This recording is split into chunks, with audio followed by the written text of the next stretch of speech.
السلام عليكم ورحمة الله وبركاته. كلنتي wanaagsan asxaabay meel kasto naga daawareysaan ku soo dhawaada mid kale oo kamid ah qisooyinka aan idinkugu talagalnay toddobaadkan. qisadan waa qiso runtii aad cajiib u ah. waxay ka dhacday boqortooyada Saudi Arabia magaalada la yiraahdo Jazan. haddaba waxay ahayd bilowgii sanadihii 1970 waa sheeko la yaab leh sida ciwaanka qisada aad ka garanaysaan waa Saudi guursaday gabar jinniyad ah. waa sheeko runtii cabsi ah. waa sheeko waxyaabo badan ay ku jiraan iyo waxyaabo badan aynu ka baranayno cilaaqada sida ay u dhaxmari karto jinniga iyo insiga guurka iyo waxyaabahan iyo waxaasoo dhan ayaynu ka baran doonaa. haddaba waxaa jira dad badan oo cabsi iyo waxa kan iyo hadday maqlaan sheekada aan sii dhageysan karin. marka waxaan u sheegayaa dadka waxyaabahan ka baqaya inaysan isku daawanin. sheekadu waa sheeko cabsi iyo waxyaabo badan ay ku jiraan. dad badan ayaa inta badan naga soo weydiista inaanu usoo gudbino sheekooyinka mararka qaar aanu ku soo darno sheekooyinka noocan oo kale ah oo qisooyin dhacay ah. haddaba yaana warka idinku daalinin. magaalada la yiraahdo Jazan xilligaa waxaa ku noolaa qisada ay dhacayso bilowgii 1970 ayaa waxaa dhacay sheeko runtii cajiib ah. hooyo waxay dhashay laba wiil, Cabdiraxmaan iyo Saciid, iyadoo magaceedana wuxuu ahaa Nuura. Cabdiraxmaan iyo Saciid labadoodu waxaa weynaa Cabdiraxmaan inta badan wuxuu ku xirnaa masaajidka, qof wax bartay, qof dadaala. Saciidka masaajid iyo arrimahaas ma geli jirin. salaada iyo asagu iskuma fiicnayn. soon iska badaa warkiis, sadaqo iska badaa waxaasoo dhan. mararka qaar wuxuu aadi jiray safaro Morocco meel jabal ah. macnaha jabal waxa la yiraahdaa buuraha, meel buura oo dalxiisyo loo tago oo mararka qaar meelahaas aadi jiray kusoo maqnaa jiray bil 2 bilood. Cabdiraxmaan uu dhowr jeer wuxuu ku yiri aan ku kaxay mayo dhaayadeer meeshaas aniga uma socdo. ninkan marka Cabdiraxmaan oo ka weyn isaga uu dareensanaa Saciidku inuu fisqi iyo waxyaabo kale xun uu ku lug leeyahay. laakiin dhowr jeer uu la hadlay warkiisa markuu diiday isaguna iska ignore gareeyay. waxba kama soo qaado sheekooyinkiisa. halkaasaan tagay kanaan tagay adaan ku taala saaxib. ninkaan salaadiisa masaajidku iska aadaa, meelihiisaasu iska tagaa, shaqooyinkiisaasu iska qabsada, awshiisu iska wata. ninkan Saciida wuxuu bilaabay marka inuu markuu soo laabtay habeenkii waqti dambe inuu albaabka ka baxo isagoo caag biyo cagaara ku jiraan wata, wax cagaara lagu shubay. buug yarna wuu qaataa, wuu tagaa. wuu yaabay marka Cabdiraxmaanka dhowr jeer wuxuu arkay ninkanoo dadku markay seexanayaan saq dhexe baxaya, aroortii waaga imaanay. dhowr jeer su'aalo ka weydiiyay wuxuu yiri maxaa kaa qusay adiga wax kaa qusay male, afaarahayga ka bax. wuu shakiyay marka Cabdiraxmaan wuxuu yiri ninkan muxuu sameeyaa. wuu yaabay. maalin marka isagoo maqan Saciidka ayuu Cabdiraxmaan guriga isagoo jooga ayaa waxa ku soo dhacay ninkan buugan habeen kasta uu qaato iyo biyahan cagaaran ee albaabka kala baxayo maxay yihiin. qolkiisu soo galay marka Saciidkii oo baqan qolkiisu soo galay. Saciidka oo maqan qolkiisu markuu soo galay buugii meeshuu saaray buugii oo barbaaray warqado ku dhex arkay. Aisha Qandiil ku qoran naag magaceed waxyaabo jinjin ahna way ku qoran yihiin. ninka marka uu yaabay baal yar oo tahliil oo kala biyo oo caag ku jiro oo cagaar ahna meesha u saaray. wax kale kuma arkin. ninka wuxuu u dhigay iskaga soo tagay qolkiisu iska yimid. maalin maalmaha ka mid marka Cabdiraxmaan oo shaqada ka yimid, Saciidkii oo guriga ka maqan, maamadii kaligeedu meesha daarada jiifta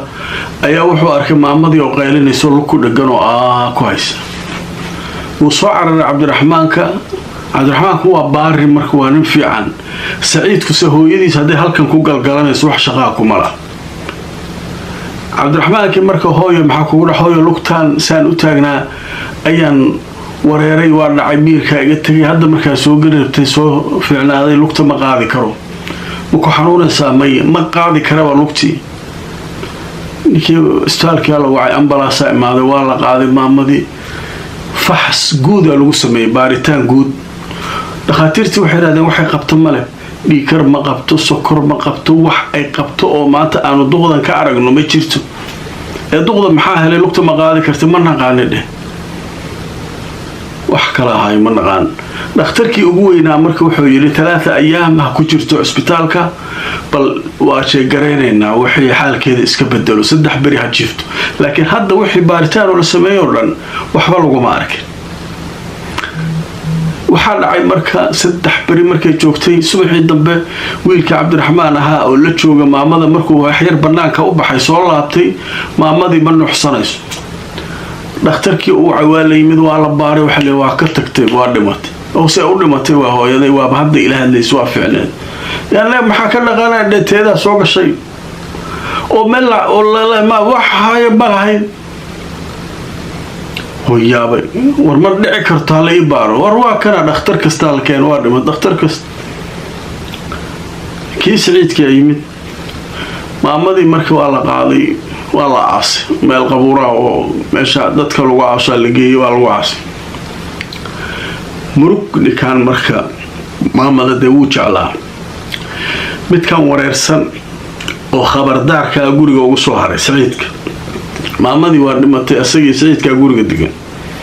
Cabdiraxmaan marka asagoo qolka fadhiga meel saloota iska fadhiya oo shaah iska cabaaya 4 bilood kadib dhimashada hooyadiis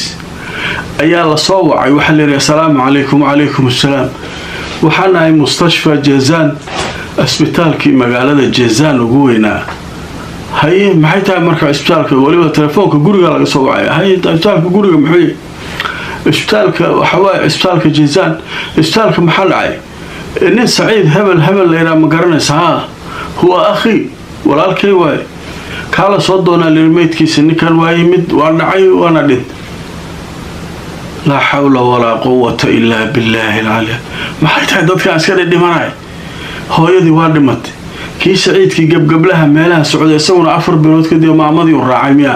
ha kawaanahay eelkii qaraawadii waa la isku yimid Saciidkii waxa lagu aasay hooyadiis meesha ku xamaalnay agtida lagu aasay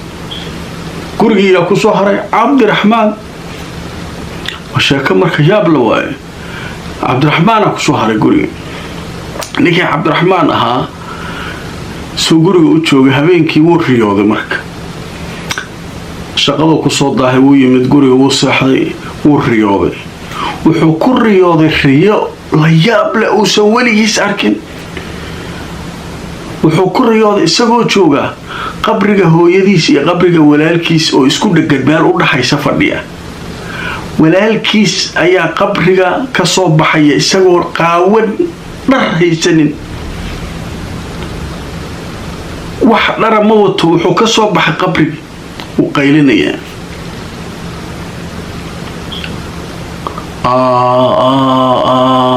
hadana qabriga ku laabtay ninka markay sheekadu markaa maris markuu uu soo booday hurdadii uu ka soo booday uu soo qarway moogtay أعوذ بالله من الشيطان الرجيم بسم الله الرحمن الرحيم هاي تريدان حنان كريوض walaalkay maxaa ku haysta qabriga xusna maxaa dhacay caawo wuxuu yiri sababta aan riyadan xun ugu riyooday waxaan u maleynaa salaadii cishaha ayaan ka seexday waa iloobe wuu soo weysaystay salaadii cishaha tukaday sunnadii ku daray waa seexday hadana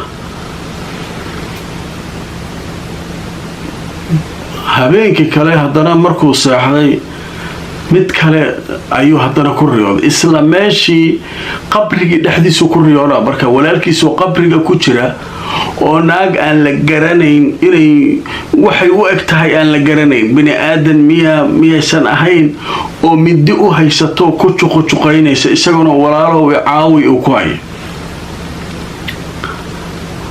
wuu soo booday hadana أعوذ بالله من الشيطان الرجيم ورسده وحجران ريوين كان باسو يدبر دغتي maxay ninkan markii dambe shaqadii soo aaday asagoo aad u murugaysan ninkii marka meesha shaqaalihi ninkii managerka ah oo maamulihii wuxuu arkay ninkii Cabdiraxmaan oo aad u madluunsan wuxuu ku yiri Cabdiraxmaan aad ayaa u niyadjabsantahay waxaan u malaynayaa waxa saameyn kugu yeelatay geeridii hooyada iyo walaalka oo iska agdhawaa marka waxaan ku siinaynaa dhowr toddobaad oo fasaxa iska naso mushaarkaagana qaado si aad macnaa u degtido u nafistid okay ninkaa iska soo baxay marka subaxii shaqada markuu aado caadiyan wuxuu iman jiray fiidkii oo iska iman jiray meelaha soo marmari jiray ku shaqada ka soo baxo laakiin hadda ciyoonu guriga ku soo laabtay maaha subaxii wuxuu baxay subax hore isla barqadii uu soo laabtay barqadii albaabkii furay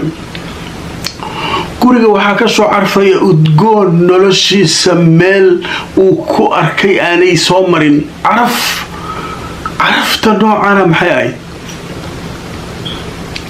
gurigii asagaa xartay oo ka tegay cid kale ma degana hooyo iyo wiilkii mar hore dhinteen cidda guriga waxaa ku buufisay yaa waay marka ninkaan albaabkii soo furay gurigii dhan wuu carfayaa caraf nooc kala wuu yaabay ninkaan marka wuxuu guriga ku jira albaabkii soo xiray si uu soo socday marka guriga qayb hoose waxa jira miis oo lagu qadeeyo oo miiskii qadada ahaa waxa miiskii waxa dul saaran cunno la yaab leh fruit ka saaran waa yaabay macnaa qudaarta saaran qaraha mooska waxa saaran cuntada kale hilibka shiilan war guriga yaa soo degay intaa badanay war yaa soo degay guriga xawla walaa quwwata ninkaan marka waa yaaba halkaan ka fiiri dad wax jooga male guriga meel walbana waa shacwaa camirad cuntada saasay u karkaraysa waa kulushahay cuntadii ninkaan marka wuu gaajeysnaa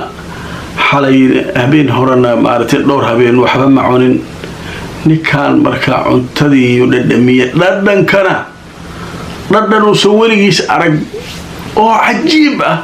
cuntada say u macaantaa wayaabasa war waxay raba ha keenaan gurigaaga soo lama keenin ka dharag adiga ninkaan cuntadiisuu ka dhargay waa seexad cuntadii miiska sidii u saaran intuu ka cuni karo ka cunay qolkiisu iska galay waa barqa waay habeen ma ah uu iska seexad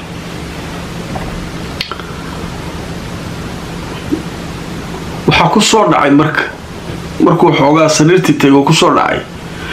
inuusan si fiican isaga dhaqin cuntadii marka hilibkii iyo wixii gacmihii ka soo uray wuu soo degay marka qolkii uu ka soo baxay musqushuu yimid musqusha marka meesha lagu farxasho gacmaha lagu dhaqdo waxaa ku dhegan muraayad weyn oo la iska arko ninkaan gacantii u dhaqday muraayadii isku fiiriyo maagay wajigii saan markuu muraayadii yiri dhabarkiisa waxaa taagan naagtii uu ku riyooday qabriga bidida ayadoo wadata walaalkiis ku juqjuqaynaysay ninkaan si fiican u fiiri naagta indhaheeda bini aadamku de meel madow iyo meel cadow leh iyadu waxa dhan waa wada madow yihiin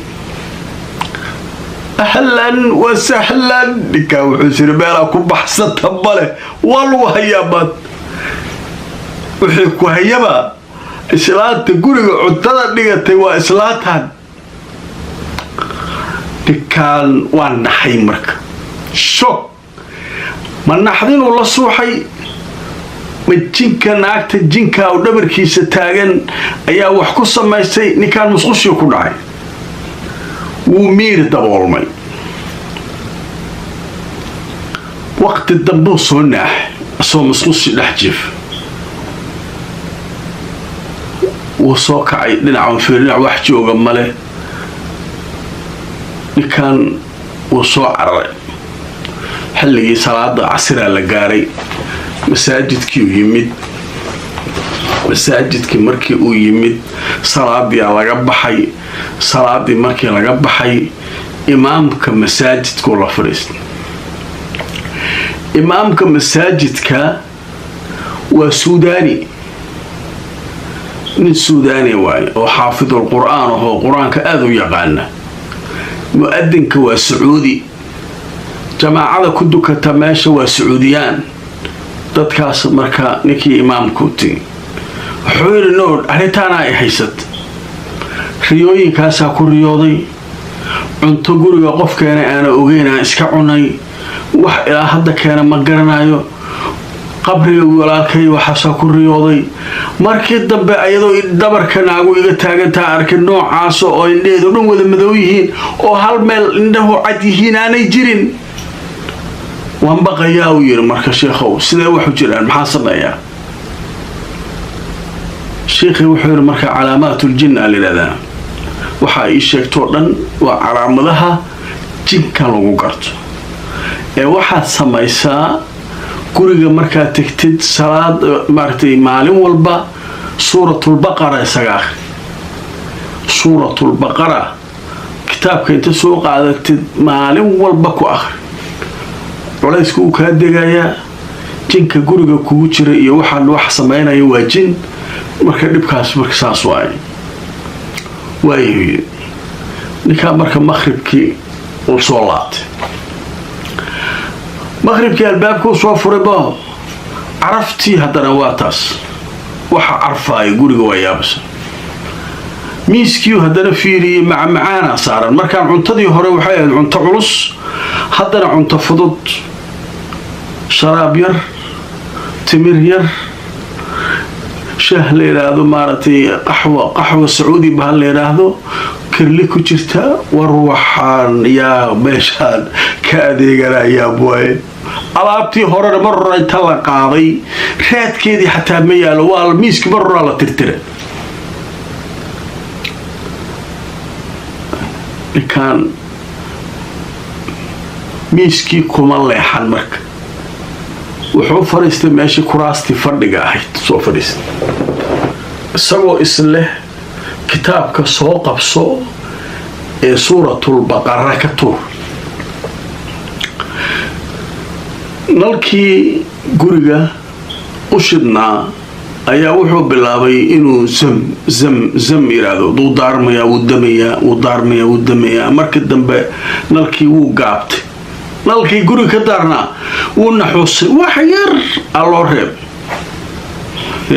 ninka marka lugiyo ka jaray barfuu noqdaa sagal islaantii uu dhabarkiisa ka arkayay jinka ahayd ayaa hortiisa markaan soo istaagtay ahlan wa sahlan Mr. Abdurrahman warbaa jire yaa ahayd uu yidhi maxaase iga rabtaa lugaha ma qaadi karo mararka qaar moogtay haddaan naxdo oo cabsatid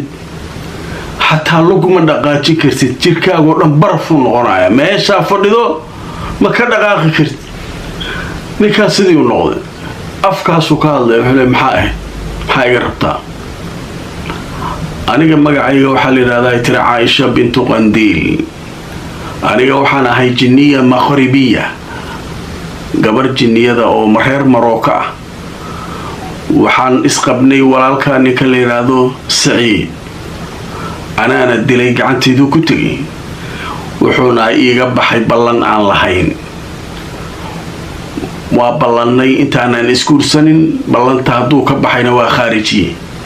sharcigeena jinka reer Marooka waliba qabaa'ilkan jinka reer Marooka aan ka dhashay wuxuu qabaa ninka marka uu dambi ka galo aad disho walaalkiisa hadduusan naag lahayn inaad isaga ku bedelatid qasab ma ku diidi karo maalmahan oo dhan anaa cuntada meesha ku dhigay guriga anaa ku carfinay waxaan markaan la soo gaaray waqtigii aan ku sheegi lahaa inaad bedelaysid walaalkaa Saciid laakiin shuruudihii Saciid yani asaga aan isla galnay ayaan doonayaa halkan inaan kuugu soo bandhigo hadaad aqbashana ahlan wa sahlan hadaad aqbali weydana waxa lagugu aasayaa hooyada iyo walaalkaa meeshii ku aasay mid saddexaad jirta hadaad aqbasho oo hadhow khiyaantana sida walaalkaa uu sameeyana ayadana godkaas galaysa marka wuxuu yiri maxay yihiin shuruudaha annaga horta waxay tiri waxaan nahay dad jin ah diinta islaamka waa ka fogaanaysaa kitaab dambe ma akhrinaysid quraan dambana gurigan ma ku akhrinaysid masaajid dambana ma aadaysid noloshaada inta ka dhiman anaa taajir ka dhigay hadda soo guriga uguma imaan cunto nooc kasta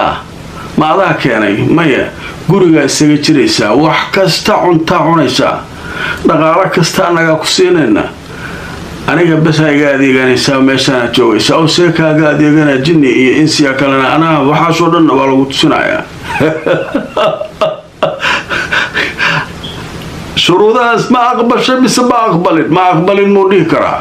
waaba la dul taagayahay meeloo ku baxsada waa male beri hadduu rabo haboode hadda wuxuu yidhi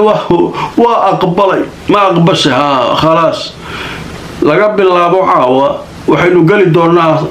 aroos 7 noo soconayso ninkan marka masaajidka kama maqnaan jirin salaad kasta jamaacada safka hor ahaan jira markuu meel aadamaan salaada kale uu joogi jiray 7 maalmood ninkan masaajidka ma tegin ninkii imaamkana muxuu qabay war ah sheeka jinjin iyo guriga iyo waxbaa la ii joogaa ninkii marka wuxuu weydiiyay asxaabtii kale Sacuudiyaanka ahayd wuxuu yiri maalmahan ninkii Cabdiraxmaan ahaa ma arko waxbaa ku dhacayaan u malaynayaa aan soo siyaarano gurigiisa tagno markii iigu dambeysay arrimahaas uu igala hadlay waxaan u malaynayaa ninka inuu xanuunsaday ama isku buuqa ama ay wax ku dhaceen hooyadiis iyo walaalkiisna mar hore dhinteen oo guriga kaligiisa deganaa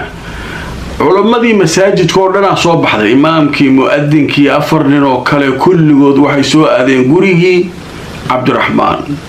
Cabdiraxmaan 7 ku jira meel meeshaan islaal meeshaan xaraysatay odayga meel ku xaraysay albaabkii soo garaaceen gab assalaamu calaykum wa calaykum assalaam Cabdiraxmaan wuu furo way galeen Cabdiraxmaan wuu naxay markaas waxay raadeen iska waran waa fiicanay maxaa u soo bixi weysay ma aqaano ninkan quraan aan saarno yiri ninkan xaalkiisu ma fiicna indhihiisaan arkaa noloshiisa arkaa quraanka aan bilown war quraan ma leesaara way qabteen nimankii kale ninkan quraanka lagu bilaabay quraanki markii lagu bilaabay oo quraanka culimadu kor u qaadeen qaylo weligood aysan maqlina ninkii waa qayli waa iga daaya quraanka waa dadkii dariska ahaa ayaa yaabay sheekhi wuxuu yiri marka ninkaan aan kaxayno masaajidka aan geysano waa la soo kaxaynay guriga waa laga soo waday masaajidkii la keenay sidii quraanka loo saaray ninkan waa qayliyay naagtii jinka ahayd iyo wixii la xalleeyay way ka dul qaylisay waa iskaga tagaa waa dhaafaya kana sameynaya quraankiisa ugu wadeen dhowr maalmood markii quraanka la saaray ninkii waa nafisay waa fiicnaaday gurigii uu deganaa wuu ka qoostay mar dambe gurigaas ma ku laabanayo xaafad kale oo meel ka ijaartay ninkii Cabdiraxmaan ahaa sidii uu ku badbaaday oo ninka sheekha oo miskiinka oo reer Suudaan ayaa Ilaahay meel uga soo saaray naagtii jinka ayadna waagaas iigu dambeysuu yiri hadda qisadaas marka waxay u bixiyeen Sacuudigii guursaday gabadhii jinniyada ahayd ee reer Morocco marka qisaduna waxay ahayd runtii qiso cajiib ah aad ayaa loo hadalhayaa ilaa hadda waxa ka sheekeeya miidiyaha waxa la dhigay arkiifyaha maaragtay Jazam buugaaga laga qoray marka qiso runtii waxay ahayd qiso cajiiba adinkuna fakarkiina aragtidiina wixii aad halkaa ka ogaateen noo soo gudbiya qisadeena toddobaadkan iyo channelkeena qisooyinka nadaara 2 inta ayaynu kusoo gabagabeynaynaa inta aan mar kale qiso kale ku kulmayno meel kastoo aad joogtaan asxaabay nabadgelyo